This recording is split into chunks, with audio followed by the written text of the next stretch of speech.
Just like we did on our similarities paragraph, we are going to start by going back to the thesis so that we can write a good, strong topic sentence for our differences paragraph. So if I go back and take a look at my thesis statement, I can see that it says the differences between the play and the story are striking. That's a great way for me to start off my topic sentence for my differences paragraph. So that's what I begin with. The differences between the play and the story are striking.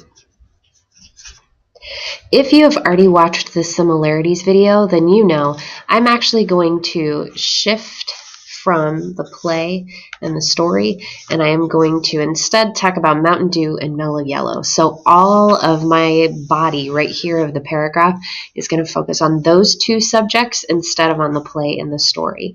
When you are working on drafting this, you should pay attention to these components here. Your differences are probably listed down here in the middle, and then off to either side you've talked about how those things are different. Remember too, there is that website that you can look at from Google Classroom that gives you some sentence frames if you need them. So while you're writing your differences paragraph, these are the things that I want you to pay attention to. In that differences paragraph, write about the ways in which the play and the short story were different and why those differences are important. Pick only 3. Don't worry about choosing the whole entire list of stuff that you noticed. Only pick the 3 that were the most striking to you, the most important to you. Next, make sure you're using contrast words in your paragraph. And finally, use the sentence frames if you think that they're necessary. I'm going to pause my version of the video right now and spend a little bit of time working on Mountain Dew and Mellow Yellow up above. And when I'm done, I'll share with you my closing sentence. In the meantime, you should work on writing out your body sentences and your topic sentence for your differences paragraph. All right, I do have all of my differences listed out now, and as you can see, drafting is definitely a messy business. I have some crossouts, I have some additions already, and that's okay. That's part of what happens with writing, is that it's a messy process. So after I read to you what I ended up with for my Mountain Dew and Mellow Yellow differences paragraph, we'll be ready to talk about how to create your closing sentence for your differences paragraph. This structure is going to be just a little bit different than what I asked you to do before, although we will still come back and touch upon some of those thesis words that we used from earlier. So this is what the differences paragraph says for me right now. The differences between Mountain Dew and Mellow Yellow are striking.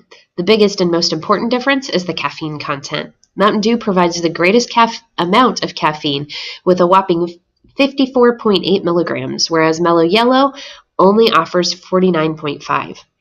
Another difference is the amount of calories. If a person is being calorie conscious when choosing a soda, then Mountain Dew offers less for 16 ounces, just 220, where Mellow Yellow offers 230.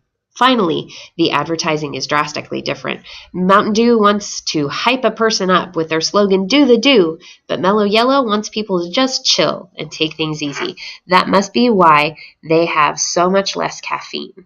So this last part will come back to a few of our differences, and really the areas where I focused were on their caffeine, I focused on their calories, and then I focused a little bit on their advertising. So I'm going to say the caffeine,